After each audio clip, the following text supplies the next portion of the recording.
Hello, my name is Alejandro, and the guy behind the camera is Alex. and Mayday and Xavier couldn't come because of family issues and Xavier's sick. So it's just gonna be me and Alex for this project.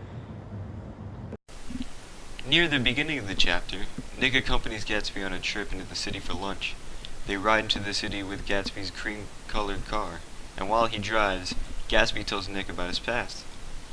He claims to be the son of wealthy parents from the Midwest town of San Francisco, to have graduated from Oxford, been a noted jewel collector in Europe, and a decorated hero in the war.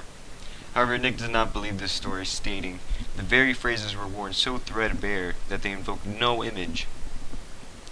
And this all changed when Gatsby presented Nick his World War I medal. However, while explaining the story, Gatsby pays little attention to the speed limit, and a policeman pulls him over. But Gatsby just shows the officer a little card, and he apologizes and lets him go. This shows that Gatsby acts like a superstar, above the law and the police, and he can do whatever he feels. At lunch, they meet a business partner of Gatsby's named Meyer Wolfsheim.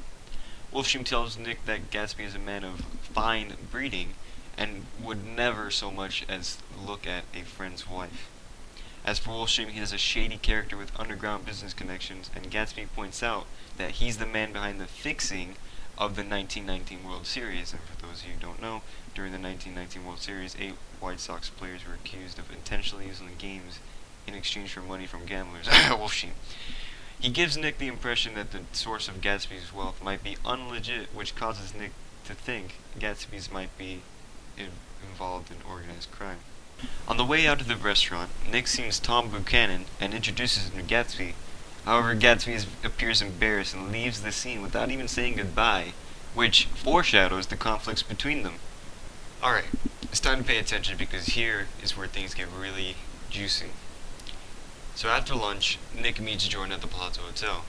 She tells him the amazing thing that Gatsby had told her at the party in Chapter 3, which is, as a young man, Gatsby had a passionate romance with Daisy Faye, who is now Daisy Buchanan, who is married to Tom.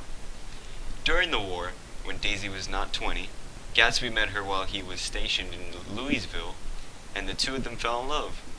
Her family prevented Daisy from leaving and marrying Gatsby, and 1 year later she married Tom Buchanan, a wealthy man from Chicago who gave her a string of pearls worth $350,000 and a 3-month honeymoon to the South Seas. Jordan finishes the story later in Central Park. She says that Gatsby will never fall out of love with Daisy and bought his giant mansion in West Egg only to be across the bay from her. He had hoped that the magnificent house would impress her and win back her love. At that moment, Nick realizes that the green light he saw Gatsby gazing at sits at the end of Daisy's dock. Finally, Jordan adds that Gatsby has requested that Nick invite Daisy over to his house for tea. And without Daisy's knowledge, Gatsby intends to come to the tea at Nick's house as well, surprising her and forcing her to see him. As a whole, Chapter 4 really just captures Gatsby's life. It focuses on his past, present, and future with the stories in the car, the meeting with Wolfsheim, and Gatsby's love interest. This chapter finally revealed most of who Gatsby really is.